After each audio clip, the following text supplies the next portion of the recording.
What if I told you there was an African queen so powerful, so fearless, that she looked the entire British Empire in the eye and said, "Not today"? A queen who turned her grief into a weapon and her people into an unbreakable wall.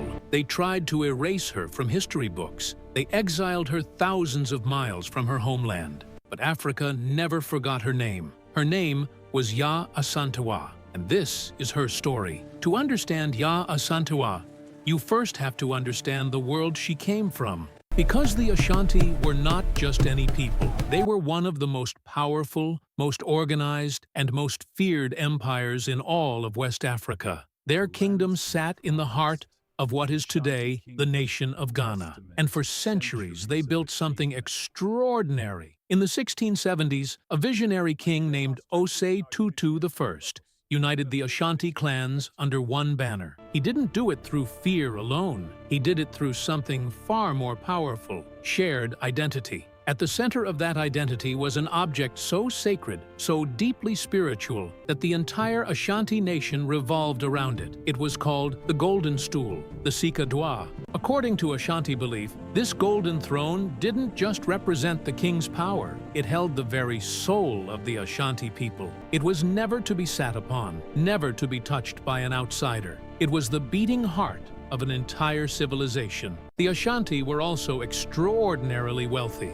Their land sat on top of some of the richest gold deposits in all of Africa. They traded gold, kola nuts, and cloth across West Africa. They built roads, maintained armies, and ran a government so sophisticated it had its own court system, tax collectors, and regional governors. These were not a primitive people. These were builders, warriors, strategists. And when the British Empire came looking for more land to swallow, they had no idea what they were walking into. Britain arrived in West Africa with the same arrogance it carried everywhere else. By the early 1800s, the British had already colonized vast stretches of the globe. They had crushed rebellions in India. They had redrawn the maps of entire continents. They believed, with complete confidence, that the Ashanti would be no different. They were wrong. In 1823, the British launched their first military campaign against the Ashanti Empire. It did not go the way they planned. British General Sir Charles McCarthy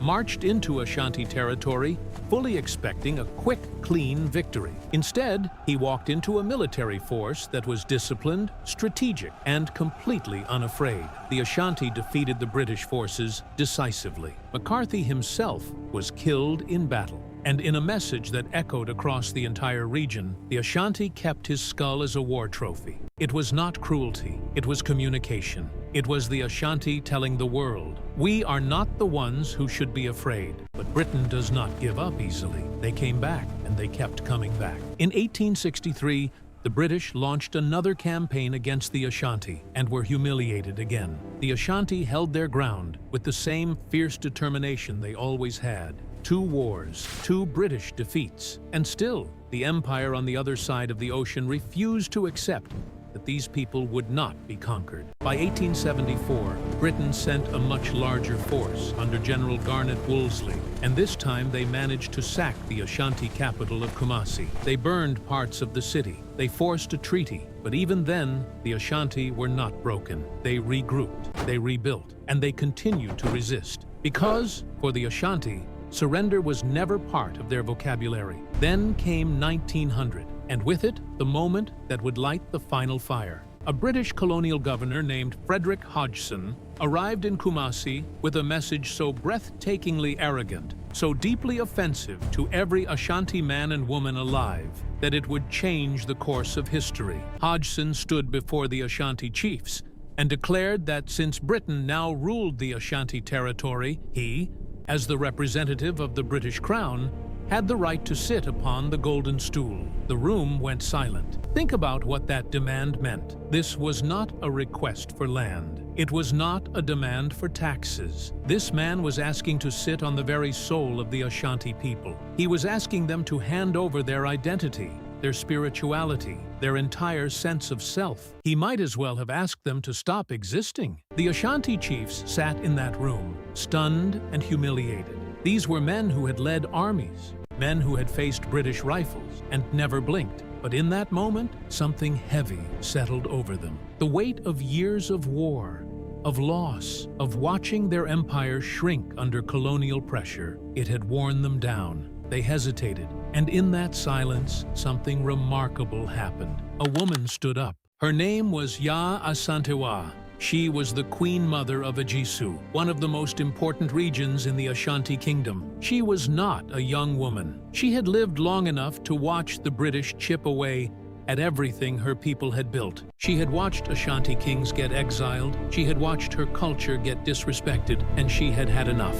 She looked at the chiefs around her, these warriors, these leaders, and she spoke words that would be remembered for generations. She told them that if they, the men, did not have the courage to stand up and fight for the golden stool, then the women would. And to make sure no one misunderstood her, she picked up a rifle and fired it into the air. The chiefs were shamed into action. War was declared. What happened next was not a small skirmish. Yaa Asantewaa organized and led a resistance force of approximately 5,000 warriors against the most powerful empire the world had ever seen. She was not standing in the back giving orders from a safe distance. She was at the front. She was strategy. She was fire. She was everything the Ashanti Empire had always been, refusing, absolutely refusing, to kneel. Her forces moved on the British fort at Kumasi and did something that shocked military commanders in London. They laid siege to it. The Ashanti surrounded that fort and held the British inside, cutting off their supplies, their communication, their ability to move.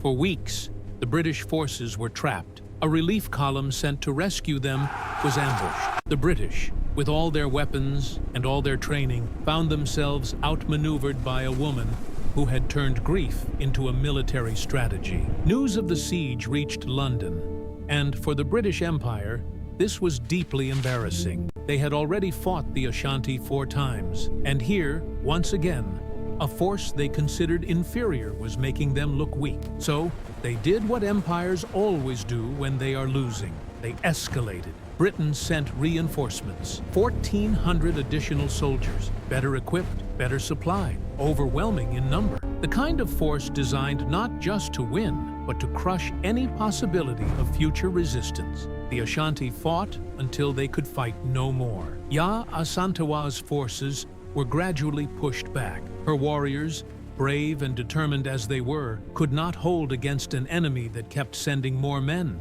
more weapons, more resources. By late 1900, the resistance was broken, and Yaa Asantewaa was captured. The British, knowing exactly how dangerous she was, did not imprison her locally. They exiled her. They sent her to the Seychelles Islands, a collection of tiny islands in the middle of the Indian Ocean, thousands of miles from Ghana, thousands of miles from the people she had fought for. They wanted her removed from the story. They wanted her voice silenced. They wanted history to forget her. She lived in exile for over 2 decades. She never saw her homeland again. Yaa Asantewaa died in the Seychelles in 1921, far from the golden soil of Ashanti, far from the people whose souls she had tried to protect. She died without seeing freedom, but she did not die defeated. There is a difference. Because here is what the British never managed to do. They never got the golden stool. Despite all their wars,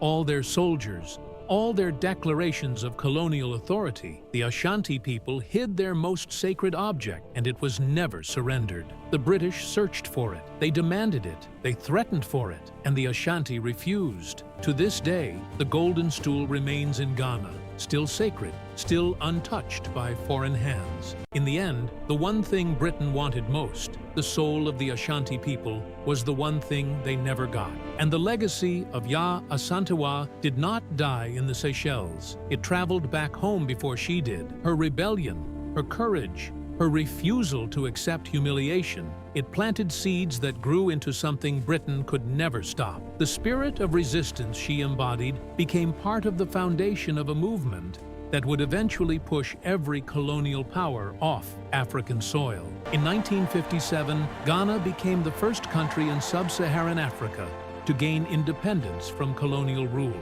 Its leader, Kwame Nkrumah, stood before the world and declared that the black man was capable of managing his own affairs. That declaration did not come from nowhere. It came from a long line of people who had always believed it. People like Yaa Asantewaa, who proved it with a rifle in her hand and an empire at her back. Today, Yaa Asantewaa is a national hero in Ghana. There are schools named after her, statues built in her honor, and her story is taught to children as a reminder of what one person's courage can do. The woman the British tried to erase became the woman an entire nation chose to remember. This is what hidden history looks like. It is not hidden because it is unimportant. It is hidden because it is too powerful. Because stories of African resistance, African intelligence, African courage, they don't fit neatly into the version of history that was designed to make colonialism look inevitable and African people look passive.